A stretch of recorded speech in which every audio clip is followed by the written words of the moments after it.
Hello Guppies, Varixis here. In the background you will see some Warframe footage, but this video is mostly going to be composed of audio as normal, so feel free to minimize the tab if you'd like. If you're subscribed to the same types of channels that I am here on YouTube, you may have seen a recommended video called Why Did Warframe Sail and PlanetSide 2 Fail? This video was produced by a channel called Serious Gaming, who has historically put out PlanetSide 2 content. I've played a few dozen hours of PlanetSide 2 back in the day, and Warframe is the game in my Steam library with the most time logged, at over 500 hours. I watched the video, and I've had enough gripes with it to fill up a few pages of script, so here we are. Now, to save time and to avoid any copyright shenanigans, I won't be playing the video here. Instead, I'll point you at the video to watch via the card in the upper right-hand corner of the screen, so you can watch it if you'd like. Otherwise, I'll just dive right in with my own opinion. Now, Serious Gaming, or Patty Fathead as he's known in most of his games, points out that comparing Warframe to PlanetSide 2 is similar to comparing apples to oranges, and I am one to agree. He continues to do this, however, because of two things: their monetization model and their release date. To me, the comparisons by these 2 points alone are extremely weak.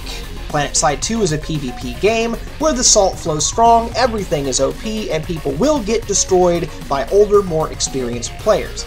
That's just the truth of the matter, and people who are interested in those types of games will be the people who are looking out for those types of games. They draw in a completely different crowd than, say, Warframe. Warframe is a PvE game where stuff might be OP, but because the OP stuff is generally on your side, it doesn't matter nearly as much. The two games also have a completely different in-game economy that can really change the longevity of an average player's game session. Warframe is based on grinding stuff to sell stuff to get platinum to get cosmetics in the market.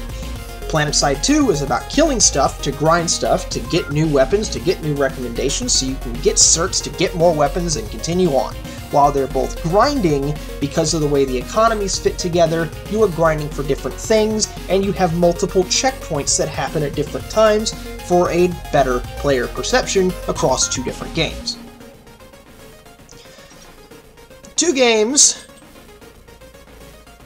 Another brief note before we move on is that comparing Steam stats of these two games isn't telling the whole picture. Why?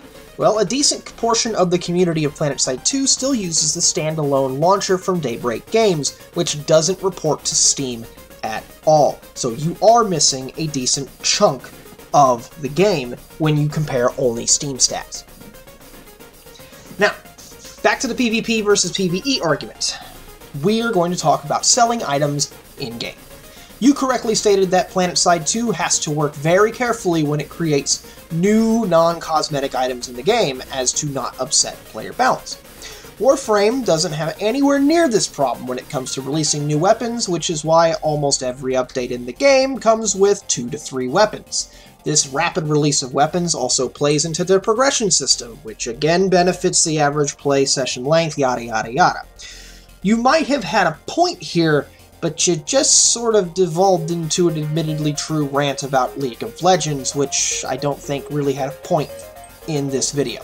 But you did get back on track by talking about player perceptions, which is something I think that you vastly underestimate when you spoke about the other problems that, quote, create the other 95% of the game's issues. Player perception, especially about free-to-play games, is paramount to a game's survival. Let's take Warframe for example. Early in Warframe's launch, there was a point where they stopped development because the game had been perceived as broken, buggy, unpolished, and unfun. People were not playing, so they were not getting money, and production stopped so they could get the funds to continue the project. Player perception almost killed Warframe. Now, in PlanetSide 2, getting destroyed by a tricked-out gun does not help at all, and when you addressed this, when you talked about the high turnover rate that PlanetSide 2 has, you pretty much touched on the cornerstone of why the game isn't as popular as Warframe, and you brushed it aside because why? I mean, the first hour or so of your game is the most critical points of all in gaming, no matter what genre it falls under. Talking about a major perception that affects the first few moments a player has in a free-to-play game, might I add, that has no commitment to it, as you state later, is a huge deal, and acting like it's not a big deal is massively downplaying its effect. Now we get into the things that you call 95% of the game's problems. Marketing. Now, PlanetSide 2 did have a great trailer. This is true. I loved it. I still love it. It looks great. But I think you're misreading the intention of the developers here. The trailer wasn't to bring in the massive scores of people like Destiny wanted to, for instance. It wanted to get to the people who have heard about PlanetSide 2 to get hyped, so they can tell their friends, and they can tell their friends, and so on and so forth. Word of mouth is a powerful marketing tool that you can utilize for not a lot of money if you're smart about it. You just have to have a really good message out in front of the right group of people at the right time. So what group did Sony pick? The group that's already interested, because they're already interested. And they might have friends who also might be interested and need to be sold on that fact. So why market to the peoples who are interested friends? Well, because games are better with friends, and marketing directly to that fact can be pretty effective. Now, to be fair, in this case it didn't work as well as Sony would have hoped, I bet, but PlanetSide 2 still gets semi-regular coverage from gaming outlets, and has built a strong community core around itself, which isn't a failure by any means. Serious Gaming, you can probably attest to this since you built almost your entire YouTube channel on PlanetSide 2. The community is there. Whether it's massive or not is irrelevant. Warframe did the same type of marketing, and it failed pretty hard, as you admitted yourself at the beginning of the video, and as we saw with its almost death by player perception. Now, and everything you stated that made the Warframe trailer great didn't happen until years after the initial marketing release. All the great lore you mentioned, all the interesting story hooks, these didn't exist until just a few years ago. Before that, I mean, yeah, you were a cyborg ninja wizard soldier in space, and that was kind of about it, though. I'll admit that the lore of PlanetSide 2 is extremely lacking, but again, the community has come forward and actually made quite a bit of lore itself, so it can't exactly be swept under the rug either. Warframe is a PvE game, which almost requires story to create hooks that drives the player forward. Before all this great story content was released, I played Warframe in very short spurts because there was almost nothing to do. PlanetSide 2, being a PvP game, is inherently about pitting your skills against other players to improve said skill. That's the draw. No real story required. Now, we get into the meat of this entire video, because the moment you said that Warframe excels at the new player experience, I had to pause the video to give me time to stop laughing. Yes, your first quest is one giant tutorial, and then you were sort of, but not really, guided towards finishing the star chart. You aren't told how mastery works, or how that's your progression mechanic. You aren't told about scanning things, about different damage types, about how defenses work, synergy between different Warframe abilities, the difference between status and crit, how to find certain weapons in Warframes, and your progression is completely time-gated, leading to a sense of frustration early on. You are expected to simply read a wiki or ask for help. Now, there are Guides of the Lotus, which are community figureheads that are supposed to help new players out, but these are community jokes because of how legendarily unhelpful they are. You aren't told the benefits of joining a clan. One of the starting Warframes is one of the worst in the game, so God bless you if you picked Mag, like you seem to have done, by the way. And there is no clear direction if you aren't being guided by someone along the way. All the good things that you state about Warframe's new player experience happened when the lead developer played a Twitch stream of him playing a new account. He started to notice all of these things and went, oh yeah, that's not really explained very well at all. And while the fixes are getting here, they're happening very slowly.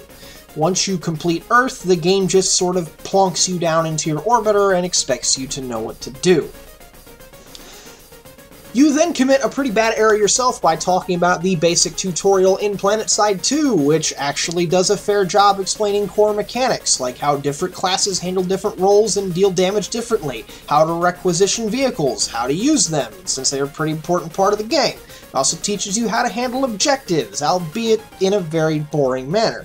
Yes, the PS2 tutorial is lackluster at best, but it does a decent job getting the basic controls to you before dropping you onto a new player area, where you are free to practice the controls, try new classes and weapons without being pressured to do well, and you'll only be expected to fight players only a few ranks above you. While this new player island isn't very crowded most of the time, it almost always has at least 1 or 2 skirmishes, which is enough to get you comfortable with the game. And you have the option to leave the new island at any time to enter the real game. You can even return to the island if you're feeling overwhelmed, assuming that you're low enough rank to return.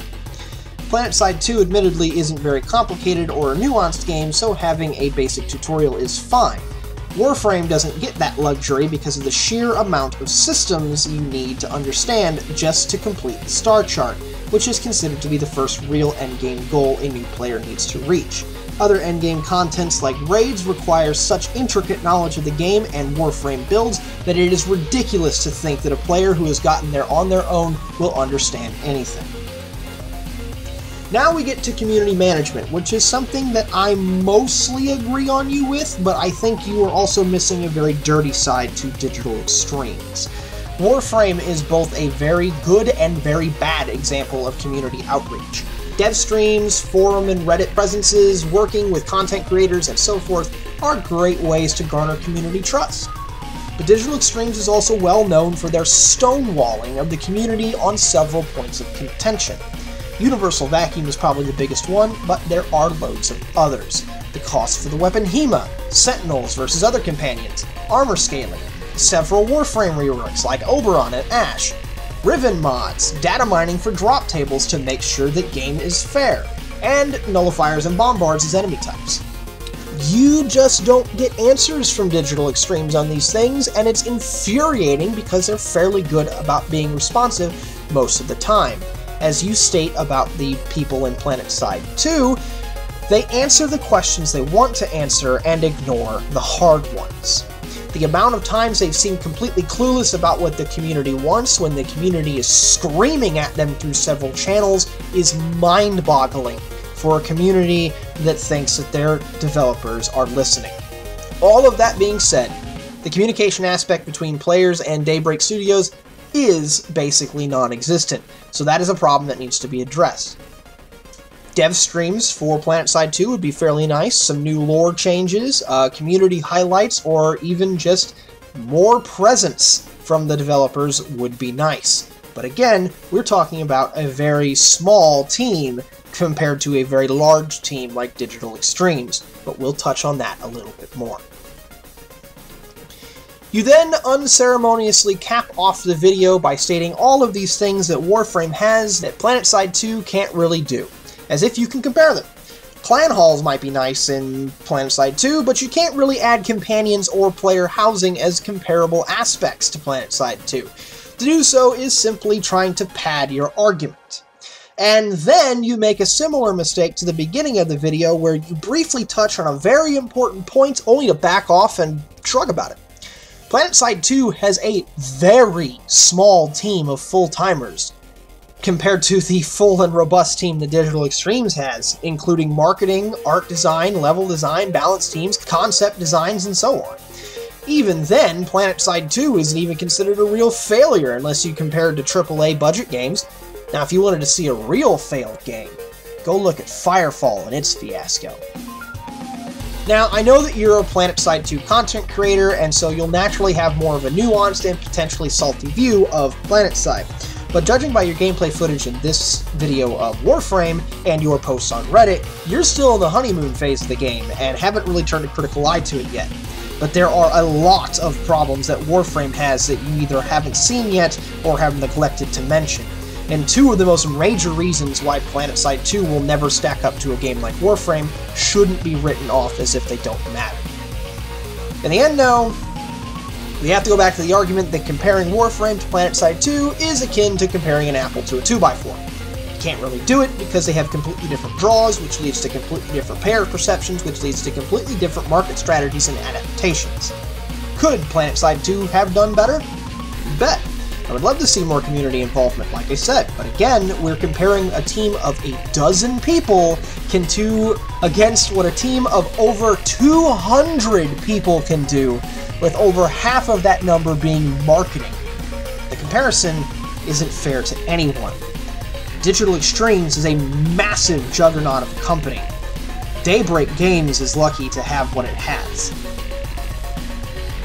Now, that's my thoughts on this matter. If you liked this video, please take a few seconds to give this video a like, and I'd appreciate it. If you're new here and want to see more content, you can check out my video library below and subscribe to keep up to date. Comment below if you think I missed something or would like to chime into the discussion. As always, my name is Vrixis, and I'll see you guppies next time.